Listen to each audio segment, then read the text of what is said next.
Hello मेरे प्यारे बच्चों, आज मैं बात करूंगा जेपीएससी एई के बारे में।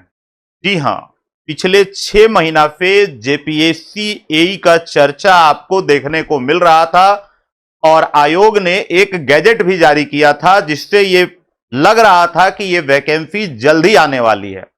लेकिन देखते देखते लगभग 6 महीने और निकल गए। काफी स्टूडेंट सिविल ब्रांच के हों, मैकेनिकल ब्रांच के हों या इलेक्ट्रिकल ब्रांच के हों, इस वैकेंसी का इंतजार कर रहे हैं और उनको अपना सपना, जो कि आपको पता होगा जेपीएससी एई एक अपने आप में गैजेटेड पोस्ट है और हर स्टूडेंट का सपना होता है कि इस तरह के जॉब को क्रैक कर कर अपना सपना और अपने घर वालों का सपना पूरा करें। तो इस वैकेंसी को लेकर वो काफी दिनों से इंतजार कर रहे हैं। तो ध्यान दें, ये वैकेंसी जल्द ही आने वाला है। आप अपने तैयारी को रेगुलर रखें, आप कंटिन्यूटी मेंटेन रखें, क्योंकि जब वैकेंसी आ जाएगा तो सब कोई पढ़ता है। लेकिन आपको भी पता है कि वैकेंसी आने के 2 से 3 या 4 महीने के अंदर यदि कोई पेपर हो गया तो आपको भी पता है कि उस समय आपकी तैयारी ढंग से नहीं हो पाएगी, क्योंकि मिनिमम किसी भी एग्जाम को तैयार करने के लिए आपको 6 महीने के आसपास का समय होना चाहिए। तो इसलिए आप अपने तैयारी को रेगुलर रखें, कॉन्सेप्ट को पढ़ते रहें, सब्जेक्ट को रिवाइज करते रहें, टेस्ट सीरीज देते रहें, ताकि यदि वैकेंसी कभी भी आए तो उस समय आपको पैनिक फील ना हो कि मेरे पास समय कम था, अब क्या करें। होता क्या है ना, स्टूडेंट पहले परेशान होता है कि वैकेंसी कब आएगा। जब वैकेंसी आ जाता है तब परेशान होता है, इतना जल्दी आ गया, कम समय मिला, और थोड़ा समय मिल जाता तो मैं इस एग्जाम को पक्का क्रैक कर देता। तो ये जो और थोड़ा समय मिल जाता वाली जो बात होती है, इसीलिए मैं बोल रहा हूं कि आपको जब तक आपकी वैकेंसी नहीं आ रही है, आपके पास पूरा समय है, आप पूरा जी जान लगा दें, पढ़ना चालू कर दें। एग्जाम तो होना तय है, चाहे 2 महीना बाद हो या 4 महीने बाद हो।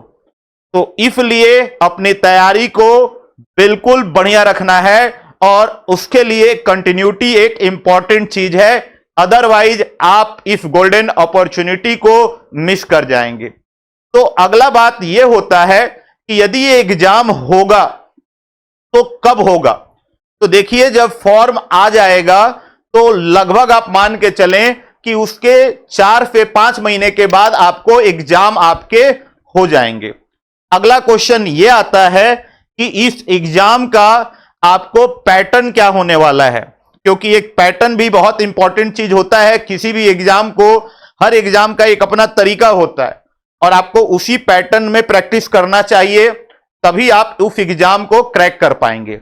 एक बात मैं आपको क्लियर कर दूं कि आयोग द्वारा ऐसा माना जा रहा है कि कम से कम 500 सीटों की वैकेंसी आ सकती है, क्योंकि बहुत सारे पहले से रिक्त पोस्ट खाली हैं, तो वैकेंसी ज्यादा आने के चांसेस हैं।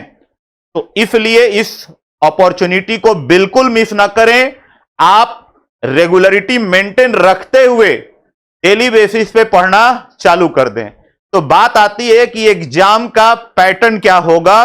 तो एग्जाम के जो पैटर्न है उसमें आपको ऑब्जेक्टिव और सब्जेक्टिव दोनों बातों को इंक्लूड कर कर आपसे पेपर में बात किया जाएगा।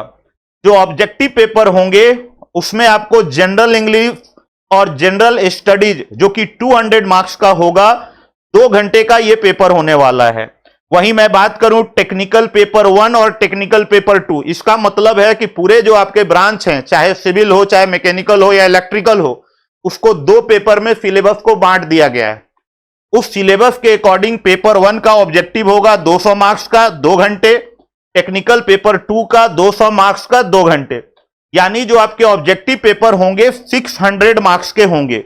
ये जो ऑब्जेक्टिव पेपर क्वालिफाई होगा, जो क्वालिफाइंग मार्क्स है उससे आपका ज्यादा आएगा, तब आपके सब्जेक्टिव के कॉपी चेक होंगे और सब्जेक्टिव जो पेपर होगा उसमें भी जो टेक्निकल पेपर 1 और टेक्निकल पेपर 2 जो बांटा गया है सिलेबस के अनुसार, वो आपके 200 मार्क्स और 200 मार्क्स के होंगे, जो कि 3-3 घंटे का आपका पेपर होगा। कैलकुलेटर आपको अलाउ होता है। ध्यान दे, पेपर आपको इंग्लिश मीडियम में ही आएगा। ये जो टेक्निकल पेपर 1 और 2 है, ये मिलाकर 400 मार्क्स होंगे तो टोटल मार्क्स आपके कितने हो जा रहे हैं, ऑब्जेक्टिव और सब्जेक्टिव मिला के 1000 मार्क्स। उसके बाद आपके इंटरव्यू है, तब आपके जाकर मेरिट बनेंगे।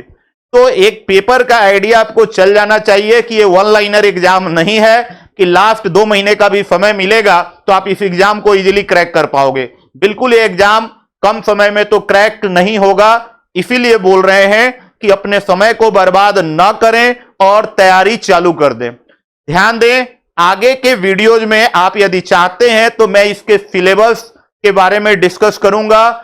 उसके बाद जो मोस्ट अवेटेड टॉपिक है, जो लास्ट पेपर हुआ वहां कहां पे क्वेश्चन ज्यादा बना है, उस पर भी बात की जाएगी। और उसके साथ साथ हम लोग का क्या रोड मैप होना चाहिए इस एग्जाम को क्रैक कर। यदि आपको कोई भी जानकारी चाहिए तो इस वीडियो के कमेंट बॉक्स में आप बताएं, उसको भी कंसीडर किया जाएगा अगले वीडियो में। तो अपना समय बर्बाद न करते हुए आप अपनी तैयारी को स्टार्ट कर दें, क्योंकि समय एट द लास्ट हमें यही लगता है कि काश कुछ समय और मिल जाता, समय कम पड़ जाता है, कहने का यही पर्पस है। तो मैं चाहता हूं कि वो समय आपको कम ना पड़े, आप जी जान लगाकर मेहनत करें और ये जो सपना है आपके घर वालों का या आपका एक गैजेटेड पोस्ट एई क्रैक करने का, उसको आप बिल्कुल क्रैक कर सकते हैं। तो थैंक यू वेरी मच, मिलते हैं अगले वीडियो में। नमस्ते।